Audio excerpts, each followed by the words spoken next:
한 번 들어간 사람은 다시 돌아오지 못한다는 그 비밀의 문이 세상에 드러난 것은 예기치 않은 한 청년의 죽음 때문이었습니다. 12월 24일 날 크리스마스 이브라고 출근 이제 하려고 7시 10분경에 이제 집에서 나왔어요. 갑자기 펑 하고 엄청 큰 소리가 나가지고 그쪽 주차장 쪽으로 제가 가봤더니 또 아주머니 한 분이 좀 오열하시면서 우리 아들이 좀 도와달라는 식으로 말씀을 하셔가지고 제가 이제 심폐소생술을 하기 시작했고, 스스로 죽음을 선택한 것으로 추정되는 청년. 그가 끝내 사망했다는 소식을 듣고 안타까워하던 목격자는 며칠 뒤 인터넷 기사를 보다가 깜짝 놀랐다고 합니다. 12층 아파트에서 투신 인지 그거 보고 이제 황하나 씨 관련돼서 어마어마하더라고요. 진짜 보니까 뭐 자살시킨 거다 뭐 이런 식으로 뭐. 숨진 청년은 알고 보니 버닝썬 사태로 세상을 떠들썩하게 했던 재벌가 3세 황하나 씨의 남편 오 씨였습니다. 두 사람은 최근 마약 투약 혐의로 경찰 조사를 받던 중이었습니다. 황 씨는 2015년부터 마약 관련 혐의를 받아왔지만 3년여 만에야 처음으로 경찰 조사를 받게 됐습니다. 그런데 오 씨 사망 사건이 알려진 직후 한 언론사가 이들의 마약 투약 정황이 담긴 녹음 파일을 폭로했습니다. 그때 색깔 맞았어? 뭐? 눈꼬리 그게 눈꽃이야. 눈꽃이야? 나 그거 안 가서 버렸는데 눈꽃이? 내가 너네 그 말했던 눈꽃 내가 훔친 거 있어. 그거야. 이 녹음 파일 속에 등장하는 사람은 황하나 씨와 남편 오 씨, 그리고 오 씨의 오랜 친구로 황하나 씨와도 가깝게 지냈다는 남 씨. 그런데 오 씨가 사망하기 일주일 전 남 씨가 먼저 자살을 시도해 중태에 빠진 상태였습니다. 황 씨와 스스럼 없이 마약에 관한 대화를 나눴던 두 사람은 왜 잇따라 극단적인 선택을 한 걸까? 너무 분하고 억울하고 이 여자로 인해서 모든 게 일이 벌어졌는데 이 여자의 여태까지 애들이 괜히 덮어 씌워지는 건 아닐까. 오 씨가 마약 투약 혐의로 처음 경찰의 조사를 받기 시작한 것은 지난해 9월. 그의 차량이 도로 한복판에 불법 주차돼 있었다는 신고 때문이었습니다. 왜 고가의 차가 여기 주차가 돼 있느냐 확인하려고 경찰관이 출동을 했는데 첫 마디가 나 마약 관련 일했으니까 나 자수하겠다. 그 얘기를 해서 이제 시작이 된 겁니다. 오 씨가 얼떨결에 자수를 한 이유는 마약 부작용 때문으로 추정됩니다. 되게 쫄아요. 은어인데 막 있어요. 막 하고 막 혼자 누가 나 신고한 거 같아. 옆에 경찰 있는 거 아니야? 뭐 걸릴까 봐 무서워하고 막. 진짜 망상에 빠져서. 에 쫄아. 당시 차량에는 황하나 씨가 함께 타고 있었고 압수수색 과정에서 여러 개의 주사기도 발견됐지만 황 씨에 대한 조사는 이루어지지 않았다고 합니다. 오 씨의 진술 때문이었습니다. 그때까지만 해도 씨는 본인 혼자 다 했다. 저희가 거기에 대한 어떤 감정 결과는 회신 자체가 조금 시간이 걸렸던 부분이거든요. 그 무렵이 그때도 이제 마약류 관련해서 단속 기간이나 이런 부분이 일단은 10월 31일까지가 이제 예정이 돼 있었고 아무래도 이제 전국에서 그 어떤 마약 관련된 사범을 잠든 황하나 씨에게 자신이 몰래 마약을 주사했다고 주장해오던 오 씨는 자수한 지 3달이 지난 지난해 12월 돌연 그 진술을 번복했다고 합니다. 친구들이 제공한 녹음 파일에는 오 씨의 당시 심경이 그대로 담겨 있습니다. 제가 하나를 몰래 보는 건 아니잖아요. 처음은 저는 8월달에 처음 접했는데 저는 이제 아직도 제 팔에 못 나요. 저 솔직히 말하면 황하나가 저도 저를 놔줬죠. 황하나는 형 제가 진실을 말씀드릴게요 형. 그 진실을 그랬던 것 같아요. 그런데 진술을 번복한 지 불과 이틀 뒤 그가 극단적 선택을 한 겁니다. 그런 어떤 선택을 힘이라든지 이런 부분은 크게 저희 조사했던 담당 형사나 같이 있었던 분들은 그렇게 못 느꼈다라고 이렇게 하시더라고요. 그래서 저도 그 부분은 조금 의아하기도 하고 좀 당황스럽기도 했거든요. 그보다 일주일 앞서 자살 시도를 했던 남 씨는 유서에 자신의 억울함을 밝혀달라며 황 씨의 이름을 직접 언급하기도 했습니다. 황하나가 너무 괴롭히는데 이간질도 너무 심하게 하고 미치겠다. 도둑들이니 살인자들이니 뭐 해가면서 협박이란 협박, 괴롭힘이 엄청 심했었고. 남 씨가 극단적 선택을 내 중태에 빠지기 하루 전에도 집으로 찾아온 황하나 씨와 큰 다툼이 벌어졌습니다. 누가 얘한테 훔치라 그랬어? 누가 여기서 훔치라 그랬어? 왜 나를 도난 식으로 해? 너 그럼 이 새끼 마약하는 저 여기 녹음해놨어요. 소변 검사는 바로 나와요. 바로 나와요. 사관님 바로 나와요.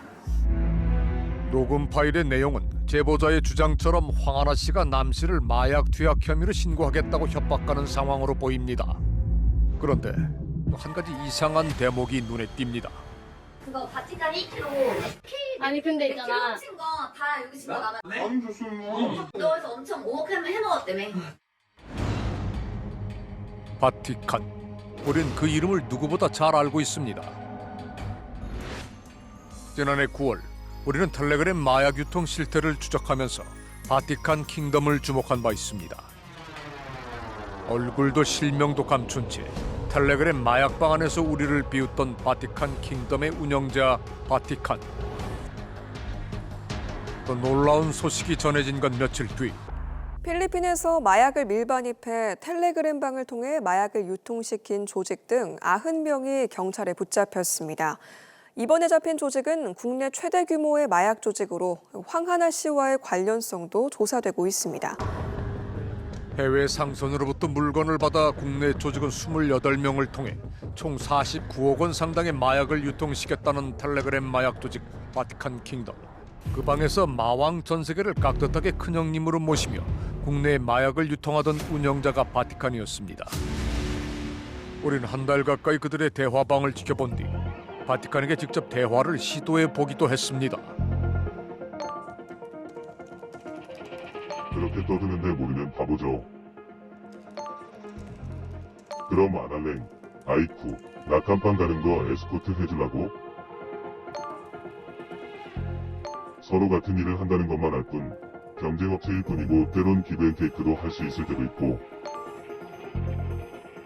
나보다 나이가 많다 알고 있어. 그래서 형님이라 부르는 것이고 다중인격처럼 질문에 따라 시시각각 말투가 변해 좀처럼 그 실체를 짐작하기 어려웠던 바티칸. 방송이 나간 뒤에도 바티칸 킹덤 방은 별다른 동요 없이 마약 거래를 계속하는 듯 보였습니다. 반가운 소식이 들려온 건 그로부터 한 달 뒤. International Syndicate ang arestado sa Laguna. Nahulihan pa siya ng mahigit 2 milyong pisong halaga ng droga. Narito ang report ni Marisol Abduraman. 절대 잡히지 않을 거라던 탈주범인 마약왕 박광렬이 필리핀 현지에서 긴급 체포된 겁니다. 현지 경찰이 체포됐다는 박광렬은 현재 필리핀 교도소에 수감돼 재판을 기다리는 상태입니다. 비크탄 수용소에서 1차 탈출을 했기 때문에 좀 더 이제 보안이 좋은 교도소로 옮겼고, 그래서 저희 법무부에서 범죄 인도를 하기 위해서 필리핀 그 법무부하고 굉장히 협의를 많이 하는 걸로 알고 있습니다. 구매자로 위장해 바티칸 킹덤 방에 잠입한 뒤 마약 딜러들과 1대1 채팅을 하는 방식으로 수사에 착수했다는 경찰. 소매책이 전송한 좌표 인근의 CCTV를 일일이 확인하고 그곳에 마약을 붙인 일명 드라퍼를 검거한 뒤 상선을 차례차례 추적한 지 한 달째.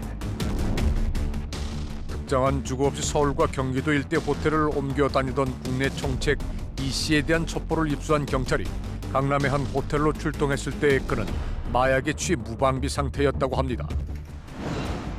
놀라운 건 검거된 마약 유통책 28명 대부분이 전과가 전혀 없는 20, 30대 초범이라는 사실이었습니다. 특히 바티칸이라고 알려진 국내 총책 이 씨는 26살에 불과했습니다. 경찰은 자살 시도로 중태에 빠져있는 29살 람 씨도 바티칸 킹덤의 조직원이라고 발표했습니다. 바티칸이 체포되기 2주 전 한 폭력 조직원의 소개로 비밀 업무를 의뢰받고 그를 처음 만났다는 제보자. 그가 의뢰받은 일은 뭐였을까? 바티칸이 물건이 도난이 당했었어요. 물건 1kg랑 현금 1억이. 그게 이제 뭐 최근 지금 뉴스에 계속 나오고 있는 게 차에 실려 있는 상태였는데 그거를 이제 남이 갖고 도망을 갔었어요. 시가 3억 원 상당이라는 바티칸 마약 1kg 도난 사건. 남 씨가 자살 시도를 하기 전날 황하나 씨가 언급한 내용과 일치합니다. 그거 바티칸 1kg 훔친 거 다 여기 증거 남았네. 그 무렵 바티칸이 황하나 씨와 직접 만나기도 했다고 주장합니다. 바티칸은 남 찾으려고 황은혜를 찾은 거예요. 황은혜를 만나려고 그 호텔로 간 거예요. 제가 데려간 거고. 그로부터 며칠 뒤 공교롭게도 바티칸이 경찰에 체포된 것은 틀림없이 남 씨의 제보 때문이라는 겁니다. 자기가 살라고 바티칸을 찌른 거예요. 밑에서 잡혀서 딸려 들어가서 줄줄이 캐고 있던 거는 자기가 들어가지고 내가 먼저 쳐야 되겠다. 정확한 사실을 확인하기 위해 우리는 황하나 씨 측 입장을 직접 물어보기로 했습니다. 혹시 저희가 좀 만나 뵙고 아버님 좀 말씀을 드릴 수 있을까 해서. 자가격리 중이라는 황 씨의 아버지는 더 이상 침묵을 지킬 이유가 없다며 우리의 화상 인터뷰 요청을 흔쾌히 수락했습니다. 제가 그 보도가 나오고 나서는 용산서 유치장에 가서 물어봤는데 자기는 만난 적이 없답니다. 바티칸이 누군지도 모르고 만난 적 없다 그렇게 얘기를 하더라고요. 저한테. 만난 적 없고 누군지 모른다. 네. 그러면서 한 얘기예요 저한테. 자기는 남이가 바티칸인 줄 알았었다. 황하나 씨의 주장처럼 남 씨는 정말 바티칸이라는 오해를 받을 정도로 거물급의 마약 판매상이었던 걸까?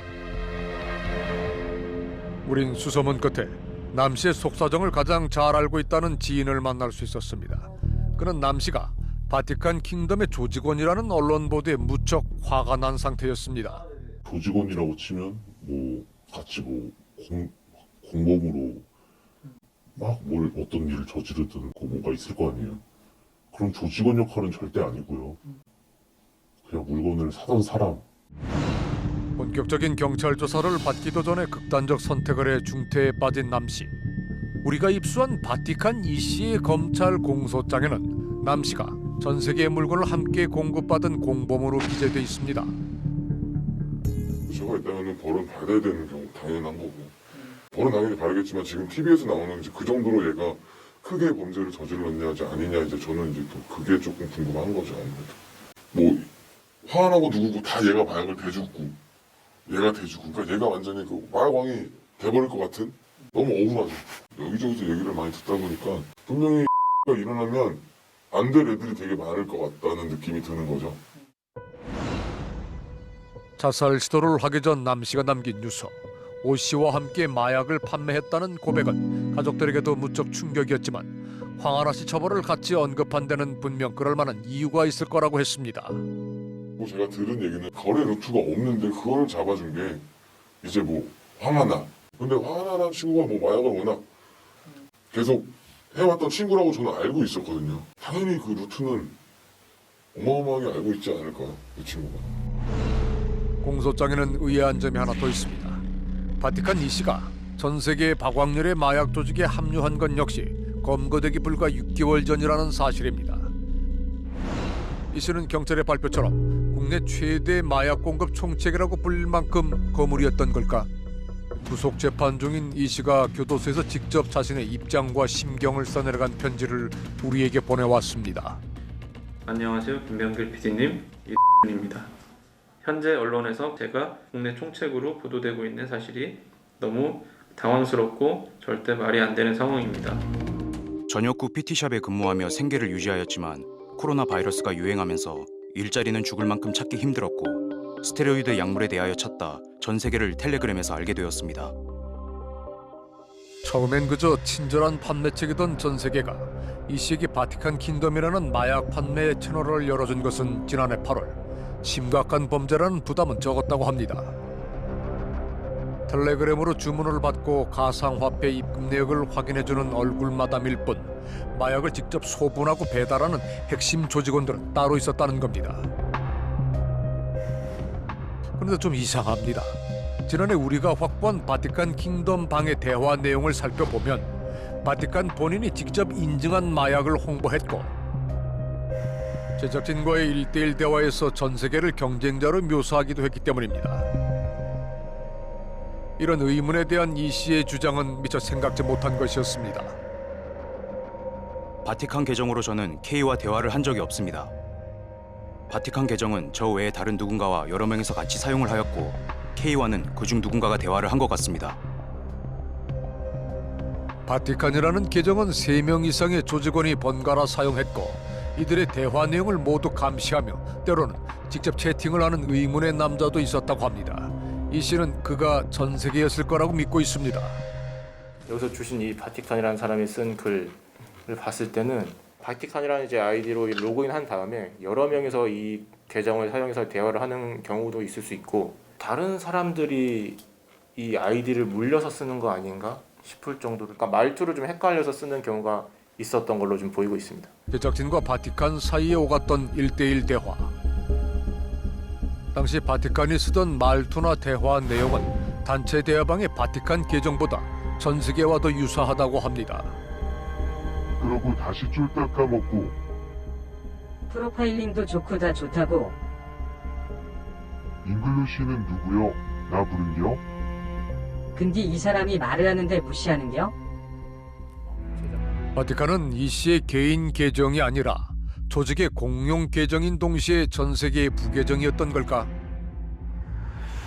공소장에 따르면 이 씨가 전 세계로부터 직접 물건을 받아 판매하기 시작한 건 지난해 9월 22일.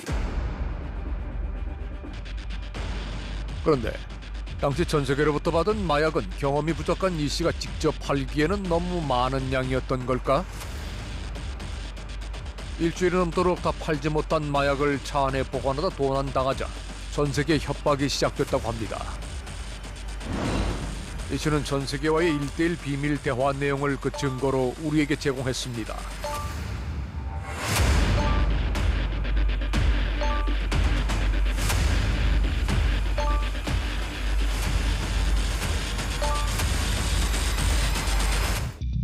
무엇보다 황하나 씨와는 아무런 관련이 없다고 합니다. 황하나와는 한 번도 만난 적 없고 마약에 관해서 그 어떤 것도 관련된 건 없습니다. 남 씨를 찾기 위해 오 씨에게 연락을 하였고 그러면서 황하나를 알게 되었습니다. 마약 거래를 하는 동안 서로의 배신과 협박에 시달렸다는 게 이 씨와 남 씨, 황하나 씨 세 사람의 공통된 주장이었습니다.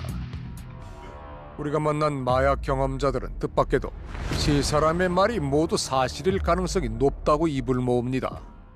그중 필요품 부작용 중에 가장 대표적인 게 의심병. 상황이 너무 의심하고 그런 게 상태라고 그 마약 은어가 있어요. 부작용이 심하다는 거죠. 그게 쭈라 없다고 하죠, 쭈라. 쭈라? 네. 잠을 안 자고 하니까 사람이 예민해지죠. 하루 종일 눈 떠서 뭐하고 있어 생각만 계속 하겠죠.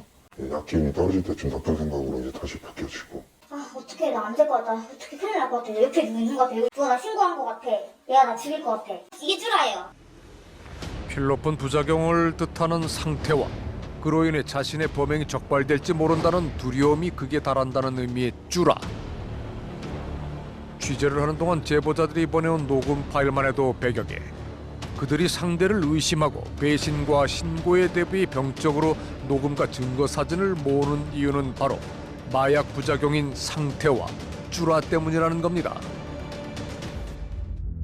마약의 세계에서 우연히 서로의 존재를 알게 된 세 사람. 그들은 서로의 비밀을 지켜주는 동지가 아니라 서로를 두려워하고 그 두려움 때문에 각자 증거를 모으며 협박을 주고받은 것으로 보입니다.